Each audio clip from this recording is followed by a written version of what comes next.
What's up, guys? We are back with a full slate of NBA action here on Friday, February 28th. We're going to break down every NBA game tonight, and we're going to look at a few of the biggest college basketball games on the slate. We're going to look at bets on the side and the over-under, and make sure to check that pinned comment throughout the day to see if there's any changes as injury news and player availability is confirmed.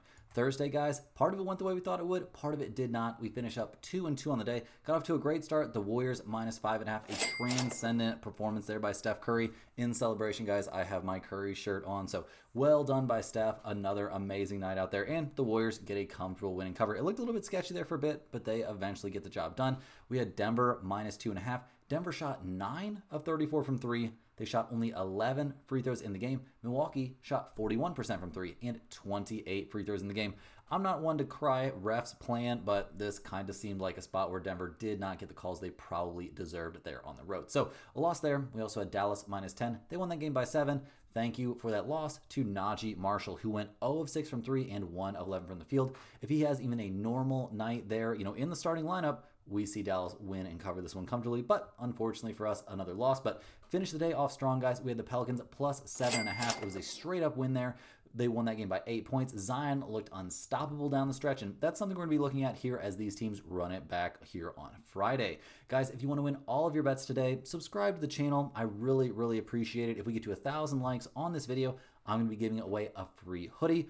Also, guys, subscribe to the channel once we get to 50,000 subscribers. We're around 48,400, something like that. Once we get to 50,000, we're giving away another free hoodie. You can now also sign up for a channel membership by clicking the little join button right below the video. Members get exclusive early access to all of my videos and get their names up on screen just like right now. You also, guys, and maybe most importantly here, qualify for the members only giveaways. I'm going to be running at least once a month. We'll see once we get, some more members. Once we build those numbers up a little bit, I would love to be giving away a hoodie or a t-shirt or a hat or something every single week. So if you're interested, guys, hit that little join button, sign up to become a channel member. All of our videos are sponsored by StumpTheSpread.com. We've got a team of experienced cappers over there for every major sport. We're currently covering NBA, college basketball, UFC, NHL, and we've got Major League Baseball right around the corner. Click the link in the description to head over to Stump the Spread and check us out. If you're not sure if a premium package is right for you right now, just try us out by signing up for our free email list. That'll give you updates on our results and free picks straight to your inbox. And guys, if you're not getting the emails after you've signed up for a free account,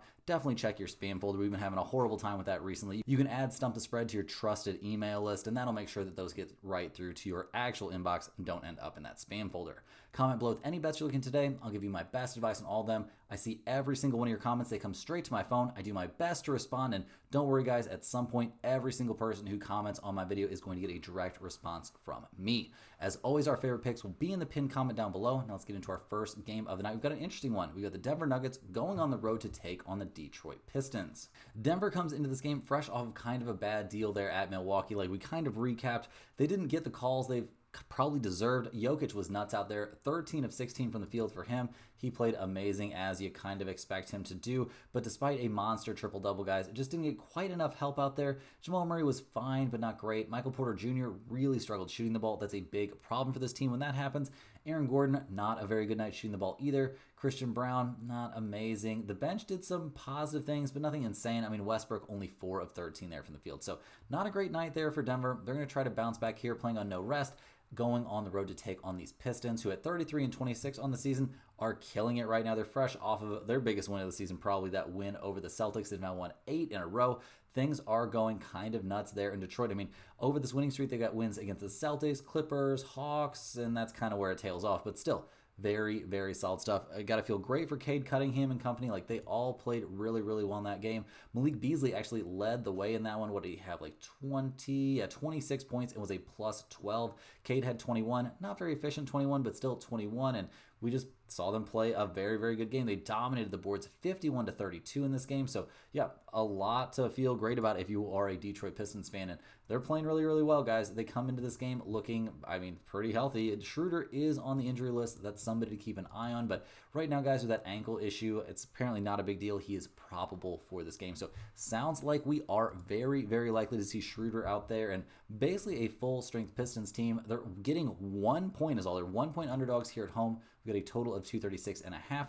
Denver, they are 14-16 against spread on the road, 10-10 against spread after a loss. We also see Denver, though, a very, very solid 8-3 against the spread when they are playing on no rest. So a team that doesn't really rest too many guys, and they get out there and they put their best foot forward. So they are taking on a red-hot opponent here, so we'll see what they can do. I mean, Detroit 14-14-1 against spread at home, 16-14-2 against spread after a win. So, those are some pretty positive numbers, but not necessarily incredible. Guys, this doesn't feel incredible to me, but I am going to be leaning here towards the Denver Nuggets on the road. I think this is a bounce back spot for a lot of them. Not necessarily Jokic, but I think Jokic very likely to have a good time in this game. I think they're going to make things pretty tough there on the Pistons, and I'm not really sure if Detroit has the offense to really hang with, a team like Denver that's playing pretty well right now. Just kind of got a little bit unlucky there against Milwaukee, and I think they're going to be in a big bounce back spot. Next up, guys, we're looking at the Oklahoma City Thunder going on the road to take on the Atlanta Hawks. The Thunder come in this game 47-11 on the year, fresh off a 129-121, kind of a bounce back, but kind of a competitive game there against the Brooklyn Nets. Not a team that you're supposed to be playing close games against if you are supposed to be the walk-away favorites there in the Western Conference. So we'll see what the Thunder can do in this one. Obviously, they've been one of the best teams in the NBA all season long. They're relatively healthy. It looks like they probably won't have Caruso, who's down with another injury, or no, not an injury, rest purposes. So he's just resting. They're not worried about that. They want to have him ready to go for the playoffs. And other than that, they come to this game very, very healthy and ready to take on an Atlanta Hawks team that's lost 4 out of their last 5. Seems like that little bit of fire they had has been extinguished. They're 27-32 on the year, so not necessarily headed anywhere super amazing. I mean, in the East, guys, they're still going to make it into the play-in, no problem there, but they're going to be like the 9 seed, maybe the 8 seed, but yeah, I don't see a lot of positive things on the horizon here for the Atlanta Hawks. I mean, they're not a very good defensive team. Dyson Daniels is a monster on defense, don't get me wrong, but other than that, it doesn't look incredible. Karis LeVert, Terrence Mann, Niang coming off the bench, that's all fine, but not great. Trae Young constantly on the injury report here, dealing with, that Achilles constantly bothering him. I guess he's probable. He's going to be out there, but is that going to be enough here? The Hawks are getting a ton of points. They're getting 12.5 points at home. We got a total of 241.5. Oklahoma City, 14-12-2 against spread on the road. They are 26-17-3 against spread after a win. So that's something to take into consideration, at least a little bit. The Hawks, 12-15 against spread at home, 14-17 against spread after a loss. This is kind of a weird spot, guys. It seems like the Thunder not really taking these games super seriously here down the stretch, so maybe just a slight look at the Hawks and the points, but this game, generally speaking, is a stay-away spot for me. Next up, guys, we got the big game of the night with the Cleveland Cavaliers going on the road to take on the Boston Celtics in another clash of these two teams, trying to determine who really deserves to be called the top dog out there in the East. We saw the Celtics get a 3-point win the first time these teams met. Then in December, Cleveland got a 115-111 win. Then the Celtics, guys, back in the beginning of this month, back on the 4th, a 112-105 win. So we'll see who can come out. The Cavaliers have to win this game to, break even there in the season series, but we'll see. I'd say they've got a chance, guys. Cleveland comes into this game playing pretty well. They're fresh off a blowout, just demolition win there at the Orlando Magic, and at 48-10 on the season, they are absolutely cruising. Obviously, we're loving what we're seeing from guys like Donovan Mitchell, Darius Garland, Jarrett Allen's having a monster season, so we love what we're looking at from Cleveland right now. I mean, they've got a loaded starting lineup. They've got a loaded bench, a very, very solid scoring coming off the bench, and the addition here of DeAndre Hunter is going to be very, very key. The main reason they brought him on was to have a long, lengthy defender that they could rely on against the Boston Celtics. So if he can do what he's supposed to do, if he can do what he was brought on to do, this is going to be a very, very positive thing here for Cleveland. I mean, we love what we've seen recently from guys like Ty Jerome. Sam Merrill's played really, really well. Evan Mobley, of course, a monster. Jarrett Allen, a monster. Max Strus, it's been nice for them to have him back, after he had those early season, injury problems. Donovan Mitchell playing amazing. Darius Garland also playing great. So a lot of positive things right now for Cleveland. They're going to need all those positives, though, as they go on the road here to take on the Boston Celtics, who are 42-17 on the year. They're in a big bounce back spot, guys. They got kind of embarrassed by the Pistons. I mean, not a good look. We saw Jason Tatum almost get crossed into oblivion there. If you've seen the picture, if you've seen the memes, they are pretty priceless because bro went cross-eyed, almost when he got almost crossed. He didn't fall. He didn't end up actually falling, but it was very, very close. We saw a bad game there for Porzingis against Detroit. He's definitely in a bounce-back spot. Drew Holiday couldn't throw it in the ocean either. He only had 4 points. Derek White played pretty well. 18 points, 5 of 10 from 3 from him. We actually saw the Celtics lose despite shooting 42, almost 43% from 3. not something you're going to see every day. The main problem was they got destroyed on the boards, and this Cleveland team is a team that can beat you on the glass for sure. So that's got to be a concern here for the Celtics. I mean, they come into this game looking, I would say, pretty healthy. We'll see. I mean, there are some guys on there that, theoretically could miss this game, but Drew Holiday being on the injury report, I think he's probably going to play. He's technically questionable, but I'd be kind of surprised to see him miss this game. Jaylen Brown with his thigh injury is also questionable, but is he really going to set this one out? I don't know, guys. That seems like a bit of a stretch. He did not play there against Detroit, so I would say there's a better chance that he plays in this one. We need a little bit of clarity here on the injury report, though, guys, because this is pretty important. Jaylen Brown, a huge piece. If Drew Holiday sits out, maybe it doesn't move the needle for me an insane amount, but he's really important. They need Holiday and Derek White out there to slow down Garland and Donovan Mitchell. So, looking at the numbers here, the Celtics, 2.5-point favorites at home. We've got a total of 232. Cleveland, 18-9 against the spread on the road. This is NBA best against the spread on the road mark. They're 32-14-1 against spread after a win. That's also an NBA best number. Boston, only 11-17 against spread at home, but they are a staggering 13-3 against the spread after a loss. Guys, if it wasn't for that against the spread after a loss, if this wasn't a huge bounce back spot here for the Celtics, I would be all over Cleveland getting 2.5 points, but this has become a very tough play for me here. Right now, I'm leaning towards Cleveland because of that injury, concerns there for Boston. So right now, give me Cleveland plus 2.5, but this is one we could almost flip-flop on. We're going to have to wait maybe a little bit closer to game time. I'll have it in the pinned comment one way or the other because this is definitely a game I'm very interested in, but maybe Cleveland here with the addition of DeAndre Hunter is the way to go. Hey guys, jumping in here with a quick ad break. This is a great time to sign up for StumpTheSpread.com. Signing up for a premium membership gets you access to our top confidence plays on all the major sports. We're currently covering NCAA basketball, the NBA, NHL, UFC, and the NFL. We have a team of professional cappers that work extremely hard putting in the research on these games every day so you don't have to. We make things very easy for you with pick notifications directly to your phone and unit sizes assigned to each play so you can see where our confidence level is on every individual matchup. To test out the service before you buy, join our free email list, get the occasional free or premium pick straight to your inbox. Just click the link in the description to sign up for a free account. Don't forget to like this video and subscribe to the channel if you're new. Now guys, back to the games. Next up, guys, we have the Portland Trailblazers going on the road to take on the Brooklyn Nets. The Trailblazers come into this game winners of their last 3 in a row. When you're winning against the Wizards, Jazz, and Hornets, I'm not going to throw you a parade, but this team has been doing some positive stuff. They are up to 26-33 in the season. We saw Sharp throw down one of the dunks of the year for sure. That was pretty cool. You don't see that every day. Obviously, beating the Wizards by only 8. Not exactly a blowout, but, you're not a team that's that far removed from being a team like the Wizards, so I think they'll take it. Very good stuff there from Sharp coming off the bench. 36 points from him. Scoot continues to play well. That three-point shot really improving. He went 4 of 7 from deep. Portland won that game by 8 despite shooting only 32% from 3. Definitely a number they should be, aiming to improve on. Pretty even stuff on the free throw numbers, but we did see the Blazers have something of an edge there on the board. So we'll see if any of that translates here going up against a team like the Brooklyn Nets. I mean, Portland comes into this game not fully healthy, I wouldn't say. I mean, Klingon's been playing well there, newly inserted into the center role. We see Denny Adjaba and Jeremy Grant both on the injury report. Denny, guys, he is questionable with a quad injury, so we'll see if he goes. He only played 6 minutes there against Washington, so not 100% sure if he'll play in this one. He left that game, did not return. I would say it's a little bit unlikely that he starts, but if that just means more shady on Sharp minutes, I don't think that's the end of the world. Jeremy Grant being questionable with his knee, that is a problem, guys. He played 37 minutes. He didn't shoot the ball well at all, but was very key there on the boards, and just in general, he's a guy they need to have on the floor if they're going to be winning games. So, going to be monitoring his availability pretty closely. He's dealing with right knee soreness, so I think that means, I don't know. I would hope that he would want to suit up for this game, but we'll see what happens as they go on the road here to take on the Brooklyn Nets, who are fresh off a they're 21-37 on the year, but they're fresh off a 129-121 loss there against the Oklahoma City Thunder. It sounds like we're about to see a slightly healthier version here of the Brooklyn Nets, guys. Apparently, Cam Thomas coming back from his hamstring, his long absence to that hamstring injury, coming back for this game. So their best starter going to be their best scorer, not best starter. Best scorer going to be back out there on the floor. What is that going to do to their defense? What is that going to do to the overall, look of this team? I mean, this is a guy that's going to shoot a ton of shots. Are guys like Cameron Johnson, Zaire Williams, Nick Claxton that have been in the trenches this whole time, fighting and scrapping for wins, going to be happy to take way less shots? We'll have to see how that goes. I mean, there's a reason they've lost their 3 out of their last 4, including a loss to the Wizards.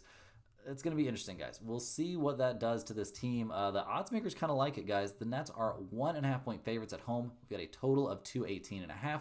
Portland 15-13-1 against spread on the road. 16-8-1 against spread after a win. That's the second best mark against spread after a win in all of the NBA.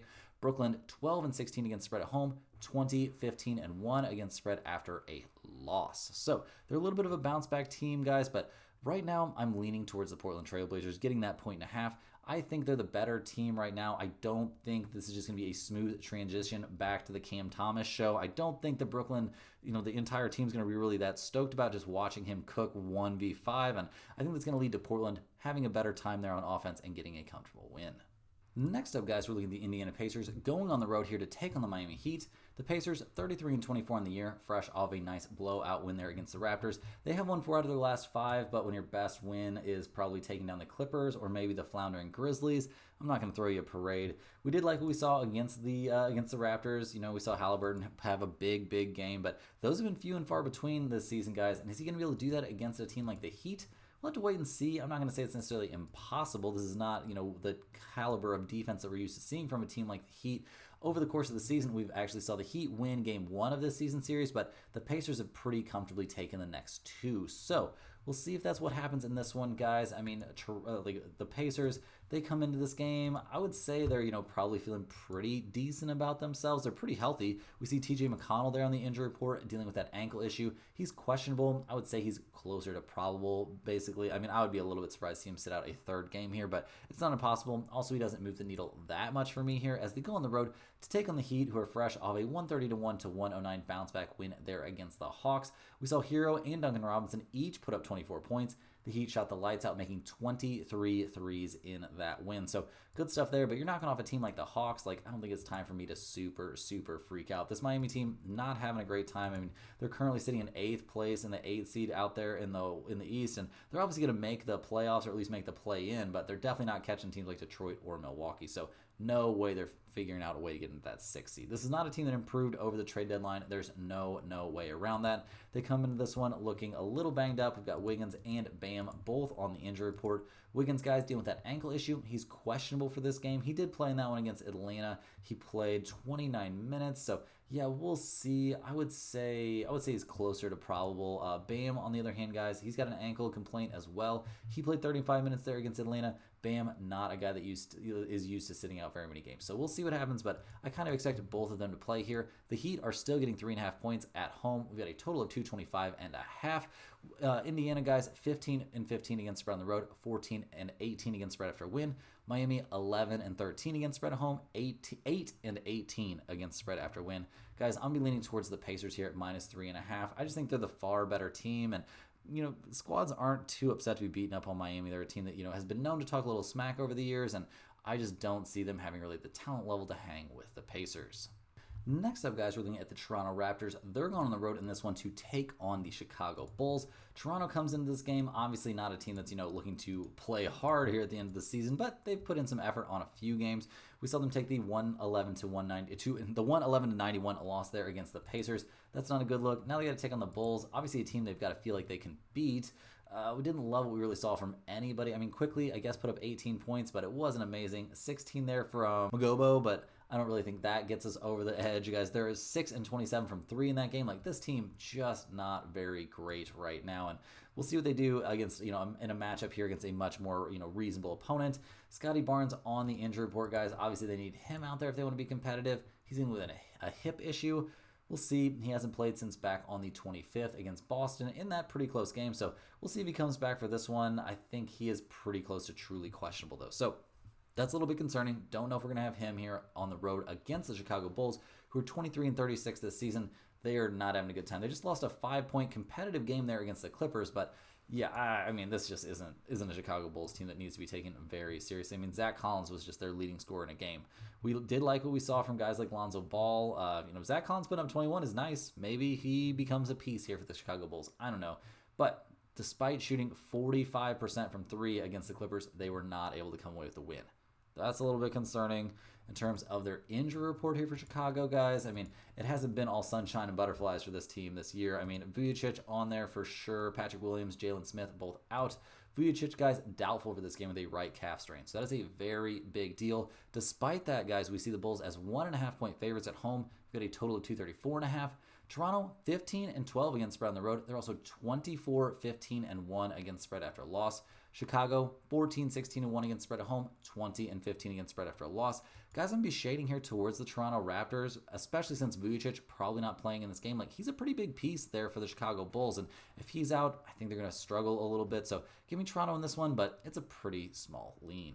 Next up, guys, we got the New York Knicks going on the road to take on the Memphis Grizzlies. The Knicks come into this game, guys, 38-20 on the season. And some pretty interesting news. We see Robinson, guys, planning on returning during this Knicks trip. We don't for sure know which game he'll make his season debut. It could be as early as this game on Friday, so it's not impossible. I don't think he moves the needle for me a ton in this specific matchup, but it's obviously a very big step in the right direction for these Knicks to get him back out on the floor. They played a really sloppy, really mediocre game against the 76ers their last time out. This squad just cannot defend. It took some Brunson late-game heroics to eventually get them the 5-point win against a team that has looked like garbage. We did see Paul George emerge and kind of try and play basketball. He played 42 minutes, 4 of 9 from 3. Apparently shutting down the podcast really helped.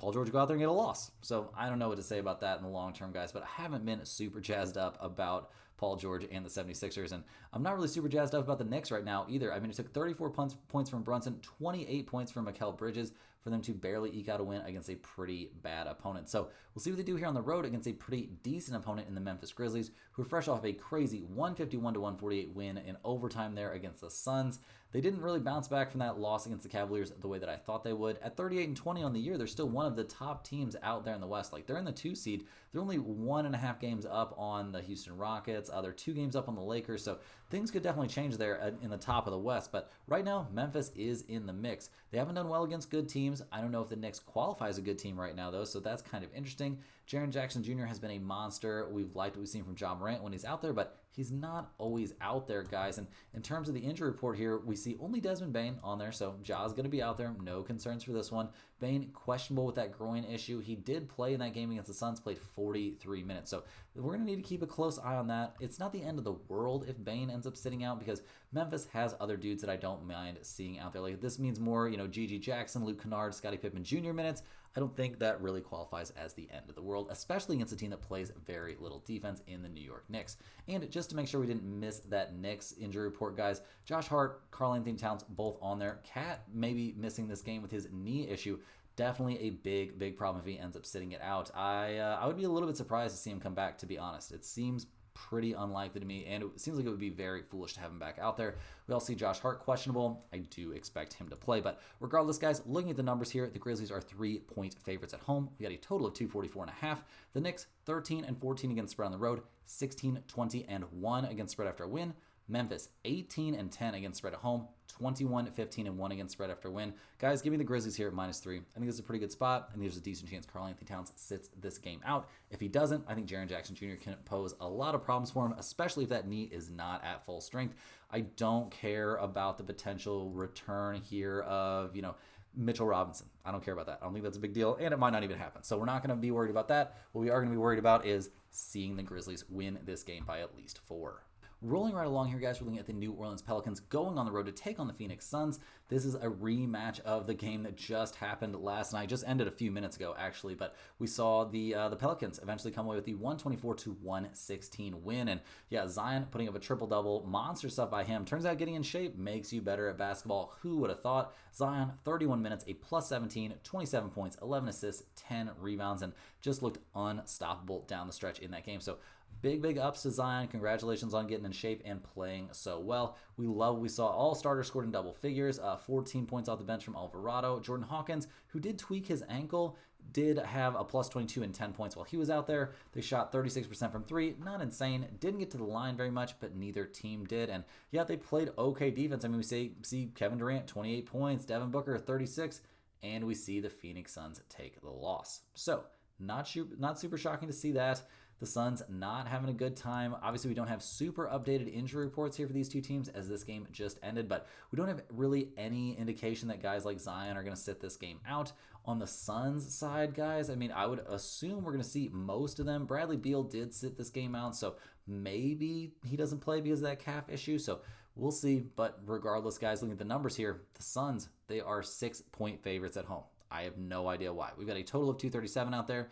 New Orleans, I know they're terrible against spread on the road, blah, blah, blah. But Phoenix, they are an NBA worst 8-18-1 against spread at home. Guys, I'm running it back. Give me the Pelicans and the points. I honestly think the wrong team's favored in this game. You want to take New Orleans straight up? That makes all the sense in the world to me. I don't mind them on the money line here at all. I think Zion, don't freak out. Don't do this right away. I would wait until we got a little bit more clarity on the injury report. But I expect Zion and everybody to play, and I expect the Pelicans to probably end up winning this game. Next up, guys, we got the Minnesota Timberwolves going on the road to take on the Utah Jazz. The Timberwolves are attempting another big comeback, guys. They're within 3 points with 5 minutes left now against the Lakers. So they're going to be playing on no rest in this game. That's obviously not the easiest thing to do, especially playing at the Lakers and now at the Utah Jazz. So gonna have to stay locked in. That can be kind of a big ask. We've seen the Timberwolves obviously been dealing with injuries recently. Julius Randle, Rudy Gobert not being there. I don't think either one of those absences are the end of the world.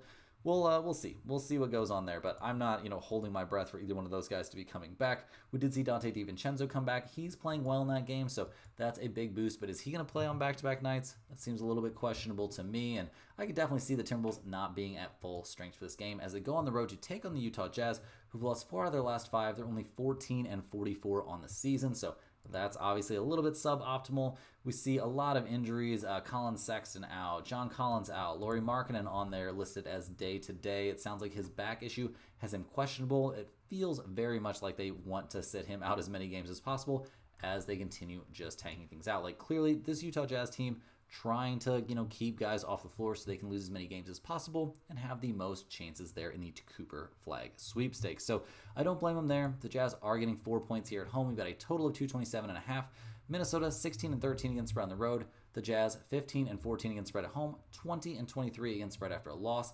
I would honestly lean a bit towards the Jazz at this point. Minnesota has to be completely exhausted right now. I mean, they're playing all these crazy games, having to make all these crazy comebacks, so maybe they'll be fine, but I'm leaning a bit towards the Jazz in a game that I'm going to be more than happy to stay away from. In our last NBA game of the night, we're going to be looking at the LA Clippers going on the road to take on the LA Lakers in the Battle of Los Angeles. The Clippers 32-26. They just got a nice 122-117. I don't know why I said nice. They got a pretty mediocre 122-117 win there at the Chicago Bulls. Now they're back home in LA, but they just have to go across town to play against the Lakers.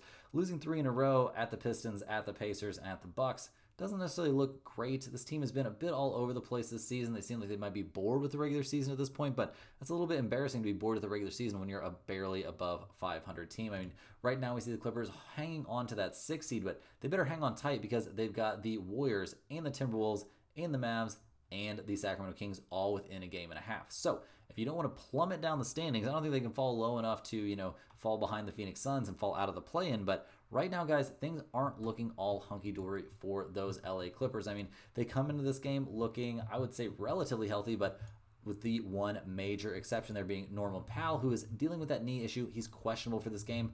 I'd be a little bit surprised to see him out there, to be honest. I mean, yeah, that patellar tendinopathy in his left knee is not clearing up the way they would have hoped. So we'll see if Norman Powell's back for this one, but other than that, they are at full strength as they go on the road, kind of, to take on these Los Angeles Lakers, who are trying to hold off the Minnesota Timberwolves.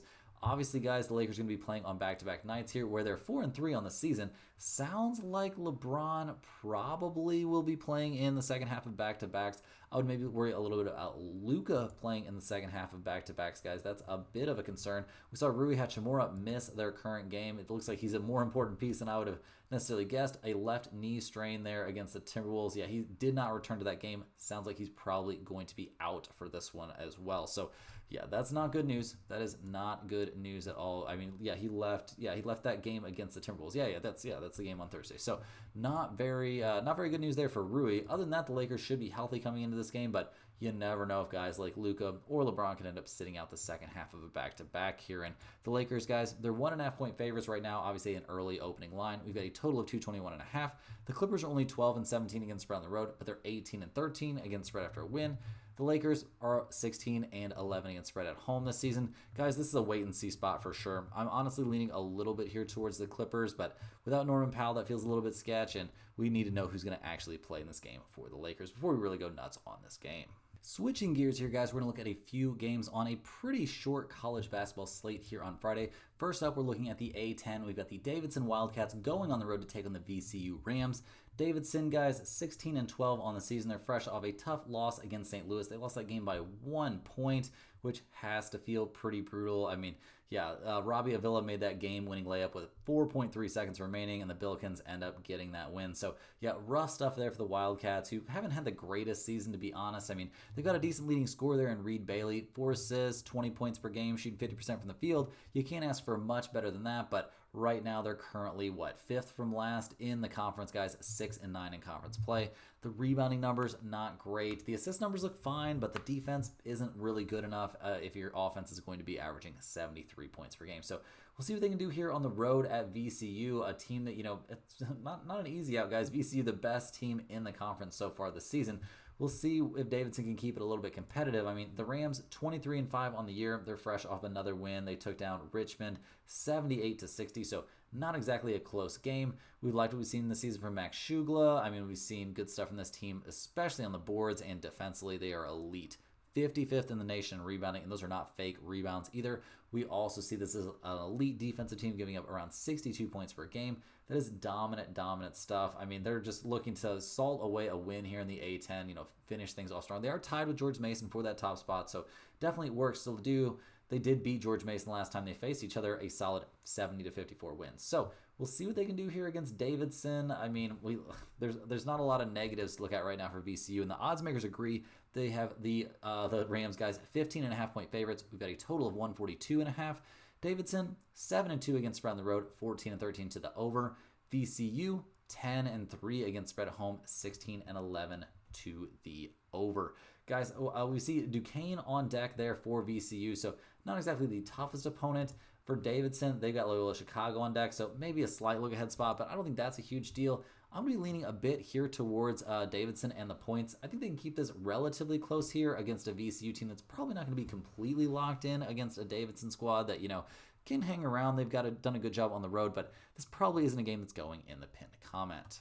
Next up, guys, we got one of the biggest games on the slate. We've got UCLA going on the road to take on number 20 Purdue.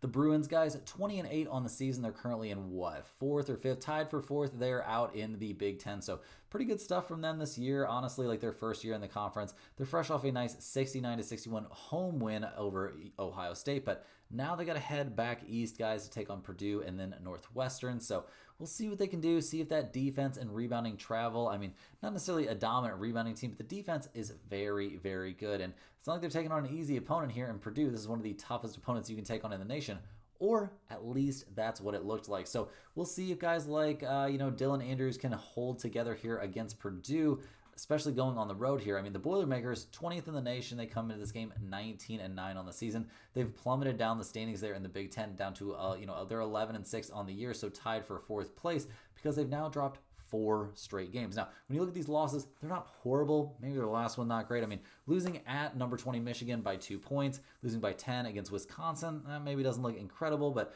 losing at Michigan State, that's not a terrible loss. But then losing at Indiana, 73-58, that's pretty bad, guys. This team is in major need of something positive. I mean, they've got 2 monsters, Trey Kaufman-Renn, elite. Braden Smith, absolutely elite, but this team, very, very poor rebounding. Their defensive numbers are okay. Their offensive numbers have looked great at different points this season, but they have not looked nearly as good recently. So I'm a little bit worried here about Purdue, guys. Down the stretch, they've got UCLA, Rutgers, and Illinois. They're needing to finish things off strong and play well there in the Big Ten tournament if they want to get the kind of respect they feel like they deserve from the seeding committee. So looking at the numbers for this game, Purdue, they're 4.5 point favorites at home. We've got a total of 140.5. UCLA only 4-4 against spread on the road. They're 17-11 to the under. Purdue 8-6 against spread at home, 16-12 to the over this season. Guys, I'm actually going to take Purdue here. I think they bounce back. I think they snap this 4-game losing streak with a nice win against UCLA. They're back on their home floor. That makes a very, very big difference after playing 3 out of their last 4 on the road. Against USC, they got a 18-point win. So, yeah, I'm liking what I'm seeing from this team, and they're playing on their home court for sure. So, give me Purdue on the home at the home barn for this one. Next up, guys, we're looking at the Sun Belt. We've got James Madison going on the road to take on Texas State. James Madison, guys, the Dukes, they're currently in first place there in the Sun Belt, 13-4 in conference play. They're fresh off a 5th straight win, taking down UL Monroe in a fairly competitive game, honestly. I mean, UL Monroe, the worst team in the conference, and they end up playing a 6-point game against the best team in the conference. So that would make you think that maybe the Dukes would have gotten a little bit of a scare there, and maybe they'll, buckle down here to take on, a North Texas team. But we'll see if that's actually the case, guys. I mean, we've seen James Madison. They've got a solid leading scorer in Mark Freeman. He's a very good point guard. We like what they're doing on defense. The rebounding numbers are fine. Their offensive numbers maybe aren't insane, but they are a team that has played some pretty good basketball this season, if not in maybe their last couple of games. So we'll see what they do here on the road, taking on the Texas State Bobcats, who are 15-15 on the season, but they are not really killing it, guys. They're only 8-9 in conference play, so that's not ideal. They're fresh off a loss against Troy, albeit only a 5-point loss. They did get a crazy 1-point win there over South Alabama. They did take care of business comfortably against UL Monroe, so I guess that's, a little something in their favor. This team, not a great defensive team. Not amazing on offense either, to be honest. I mean, we love Tylen Pope putting up 16 points per game, shooting 54% from the field. That's not easy to do, but is he going to be able to do that against a team like James Madison? Feels like kind of a big ask to me. Texas State, though, they're 1.5-point favorites here at home. We've got a total of 144.5. James Madison, 2-10 against the spread on the road this season. A terrible road team against the spread. They are 16-12 to the under. Texas State, 5-6 against the spread at home, 17-10-1 to the over. Guys, I think we're going to take James Madison here on the road. I know they're a terrible road team. That's why we're getting such a good price. They only have a 1-game cushion over Arkansas State, South Alabama, and Troy. So they probably don't want to end up in a tie there. I can't remember where all the tiebreakers fall necessarily for this game, but seems bad, especially, they want to finish things off strong, and I think they're going to be locked in and find a way to get at least a 2-point win here on the road. Last but not least, guys, we're looking at Kent State. The Golden Flashes are going on the road to take on the Akron Zips. Kent State, 19-9 on the season. They're currently in a 3-way tie for 3rd place out there in the MAC. We like what we've seen from the Golden Flashes in general. They're fresh off a monster, crazy 105-65 blowout win there against Toledo. That was some truly, truly wild stuff. I mean, Von Cameron Davis had a monster game. This team put up just incredible offensive numbers compared to what you expect to see from them. Over the course of the year, the offense kind of We see their rebounding okay, their defense very good, but can we expect them to recreate that here? I mean, they're taking on an Akron team that they lost to 85-71 in a game that was played at home by Kent State. And now they got to go on the road to Akron. That seems like a bit of a big ask. You're about to take on the best team in the conference that has the conference blocked up, basically. So that's something maybe in your favor, but I'm a little bit concerned here about Kent State as they go on the road for this one. I mean, Akron 22-6 on the season, 14-1 in conference play. They're fresh off of a nice, maybe not nice, a close win there against Ball State. And I guess they technically don't have things sewn up. They still have 3 games left there in conference play. So this is an important one, Kent State, Toledo, and Buffalo. So we'll see what they can do. This is a top 10 offensive team in the nation, guys. They play a very good pace, and they can score it, guys. 10th in the nation in points per game, 26th in rebounding. They're a solid defensive team even, and their assist numbers kind of off the charts. So we love Akron, guys. The Zips have been a good team to us, generally speaking, this season.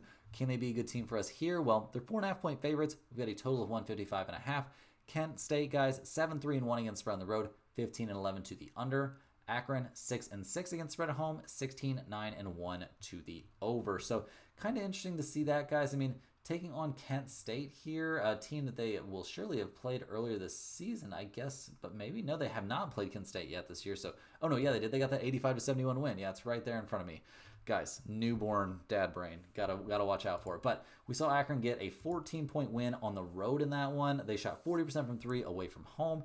They shot less free throws, still got the win, and they dominated the boards by 10. So, guys, this line stinks. I'm not going to lie. But give me Akron here at -4.5. This one's got a great shot to end up in the pinned comment. I just think they're the way better team. I think they're still motivated. I know this is the last conference game on the schedule for Kent State, but I still think Akron is the side we want to be on. Or no, it's not the last game for Kent State. They've still got 3 more, but this is a huge game for them, and I still think Akron the side that I want. That's all the games we have for today, guys. Hit that like button for good luck and to get us closer to giving away a hoodie. Subscribe to the channel so you can stay updated on my daily uploads and to get closer to a hoodie giveaway for that one as well. Let me know in the comments anything you want to ask. I'll be in those comments answering them every single day. And guys, get over to stumpthespread.com. Get on that free email list. Check your spam folder if you haven't already for those Stump the Spread emails. Check out our premium picks as well. We've got MLB specials coming up soon. So we will see you guys tomorrow for more sports betting action.